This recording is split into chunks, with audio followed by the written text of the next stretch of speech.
My name is Elena Whitmore. I'm 31 years old, and until recently, I thought I understood what love was supposed to feel like. I thought caring meant safety. I thought questions meant closeness. I thought consistency meant security. I believed that when you chose someone, you chose them fully, not just when it was convenient or easy. I didn't realize how easily those beliefs could be twisted until the man I trusted most looked at me and decided my care was something to be defended against. Ethan Caldwell and I were together for 3 years. We met at a wedding neither of us wanted to attend. One of those polite obligations, where you expect small talk and lukewarm food and instead walk away with a life-altering connection. We sat next to each other during the reception, bonded over mutual sarcasm, and laughed in that effortless way that feels rare even while it's happening. Not forced laughter, not performative charm, the kind that loosens something in your chest without asking permission. Within months, we were inseparable in the quiet, ordinary ways that actually matter. Shared calendars, grocery lists scribbled on the fridge, we should and we'll statements that didn't feel like promises, just assumptions. It felt natural, easy, secure. He traveled often for work. Pharmaceutical sales, conferences, trainings, client meetings scattered across the country. I respected it. I admired his ambition and the independence he carried so comfortably. I never asked him to change his schedule or slow down. I trusted him. At least, I trusted him until asking normal questions started feeling like walking on broken glass. It didn't happen all at once. It never does. It started subtly, so subtly I almost missed it. He came home from trips quieter than usual, his patience thinner. If I asked how a conference went, he'd answer vaguely, eyes already drifting back to his phone. If I asked what time he'd be home the next day, he'd sigh like the question itself was exhausting. The same questions I'd asked for years without issue suddenly felt like offenses. I told myself I was overthinking it. People get tired. Work gets stressful. Relationships go through phases. I didn't want to be the girlfriend who imagined problems when none existed. Then the irritation turned sharper.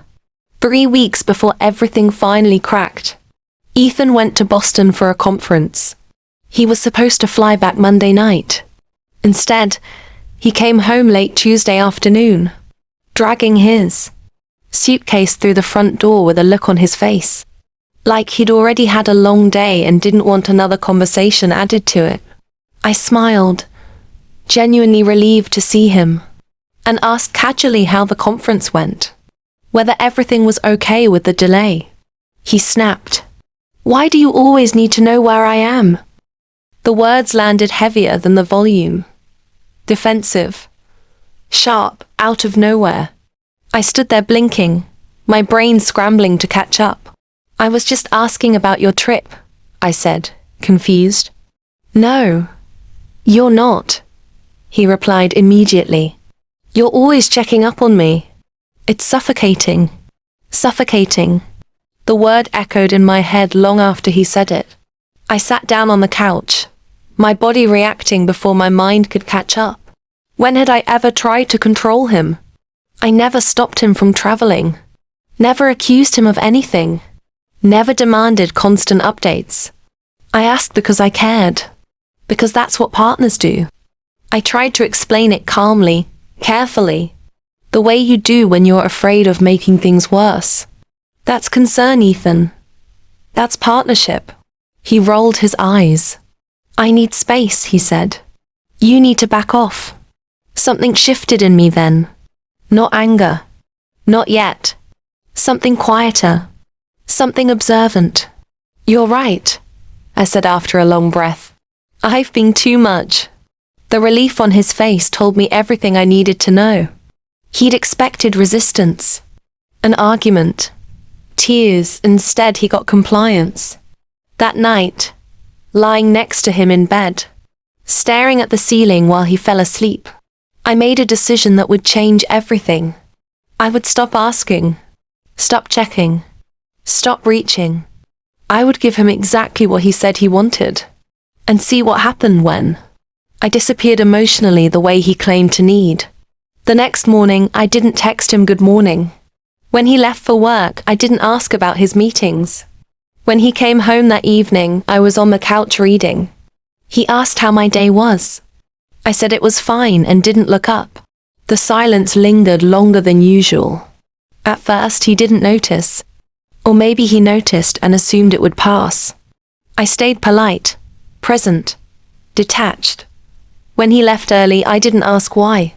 When he came home late, I didn't glance at the clock.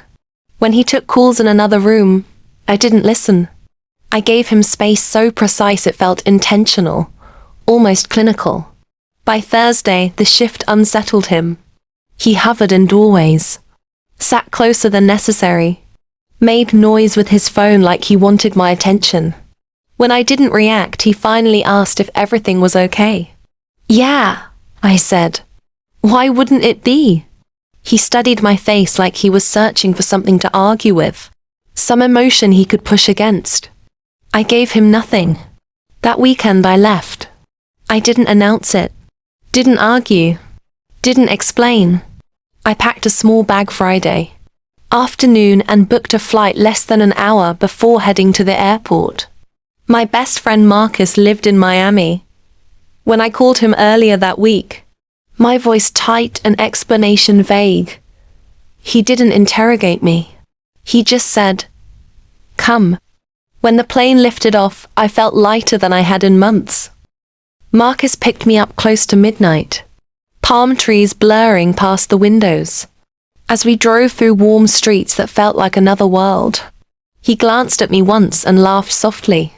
"So," he said, "you finally snapped." I smiled faintly. I stopped. He laughed harder. "That's worse. He's going to panic." Saturday felt unreal in the best way. We ran along the beach early, drank coffee strong enough to make my hands shake, lounged at a rooftop pool with the ocean stretched endlessly below us. For the first time in weeks, my chest didn't feel tight. I wasn't anticipating a mood shift or rehearsing explanations in my head. I posted a picture to Instagram. Just the skyline. No caption. 2 hours later, my phone started buzzing. Ethan called. I let it ring. Another call. A text. "Where are you?" "Answer your phone." I turned my phone face down and ordered another drink. By evening, the messages escalated. Confusion turned into anger. Anger into panic. He came home and I wasn't there. My car was still in the garage. This wasn't funny. He needed to know where I was. I didn't respond. At dinner, Marcus raised an eyebrow and asked if I was okay. "Better than okay," I said, surprised at how true it felt. I posted another story later that night. This one made my location obvious. My phone exploded. Around 1 in the morning, I finally replied. "You said I was too controlling. I figured you'd appreciate not having to know where I am." He called immediately. I declined. "That's not what I meant," he texted. "And you know it." I typed slowly, deliberately. "You wanted space. I'm giving it to you. Enjoy your weekend." Then I muted the conversation and went to sleep. Sunday morning, I woke up to dozens of unread messages. I read them all while sipping coffee on Marcus's balcony. The ocean stretching out in front of me. Like a reminder that the world was bigger than one apartment and one man's discomfort. Accusations, concern, guilt, fear, everything he'd accused me of projected back onto me in real time. Marcus leaned against the railing beside me and shook his head. "He's unraveling." I smiled faintly. "Funny." He called my concern control. The flight home landed Monday evening. When I walked into the apartment, Ethan was already there, sitting rigidly on the couch like he'd been rehearsing what to say. His jaw was tight, his arms crossed defensively. "Where the hell have you been?" he demanded. "Miami," I said calmly. Visiting Marcus. And you didn't think to tell me? I met his eyes.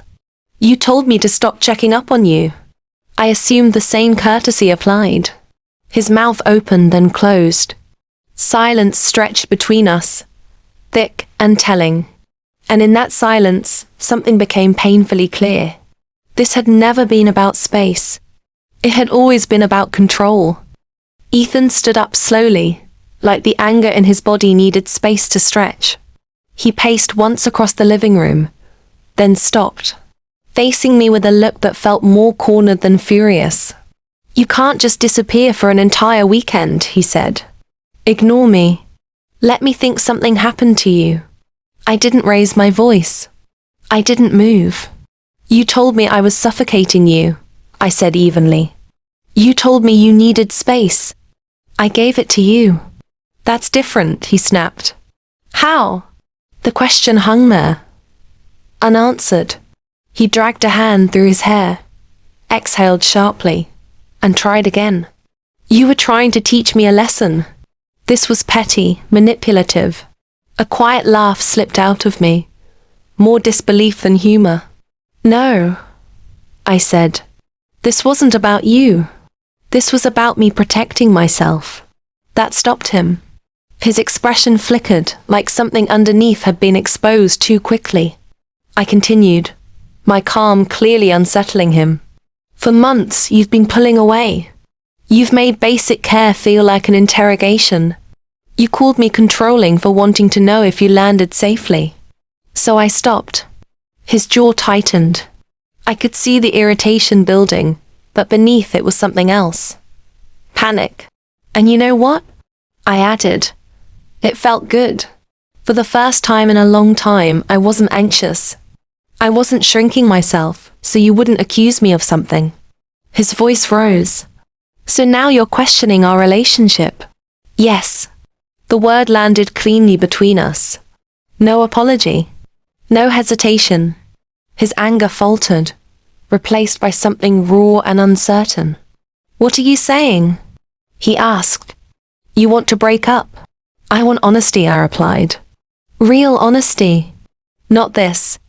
I gestured around us, at the apartment that suddenly felt staged, like a set built to support a story that wasn't true anymore. I've been honest, he said defensively. No, I corrected. You've been defensive. His mouth tightened. Why does every question feel like an accusation to you? I pressed. Why do you keep turning it back on me?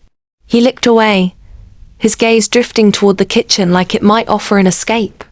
The silence stretched, heavy and telling. Ethan, I said quietly. He swallowed. There's someone at work. The words hit my body before my mind could process them.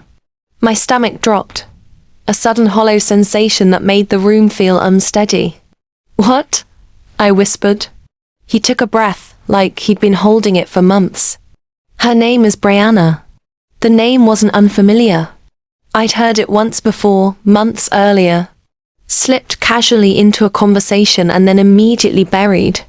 At the time, I'd felt something shift in the air but dismissed it. She's in sales too, he continued. We started talking more. It wasn't planned. My hands went numb. Talking? I repeated. What kind of talking? He closed his eyes briefly. It started as work stuff. Then it became personal. And you let it, I said. I didn't know how to handle it. The explanation sounded rehearsed, like he'd practiced it during those late-night calls he took in the other room. Nothing physical happened, he added quickly. I swear. I stared at him. But you wanted it to. He didn't deny it. His shoulders slumped, his silence heavier than any confession. How long? I asked. A few months, he admitted. It got worse around the time I started pushing you away. Of course it did. Every sharp response, every accusation, every moment I'd been made to feel like a burden, suddenly rearranged itself into a clearer picture. Why? I asked, my voice barely recognizable. Why not talk to me? He hesitated, then said it. Because I felt guilty. And it was easier to make you the problem than to face what I was doing. My chest tightened. So you rewrote me into the villain so you could live with yourself. He flinched. The late-night texts, I said. The long trips. Boston. Was she there? His face collapsed. Yes. The truth didn't shock me. It confirmed something my body had already known. Still, it burned. So while you were calling me controlling, I said, you were emotionally cheating. It wasn't like that. It was exactly like that. I cut in. You weren't asking for space. You were asking for freedom. Freedom without consequences. His eyes filled with tears. I'm sorry. You're sorry you got caught, I replied. We talked for hours after that. Not to fix anything. To name it. He admitted lines had been crossed. That they talked about what it would be like to be together. That it wasn't physical. But it wasn't innocent. Do you love her? I asked. He stared at the floor. I don't know.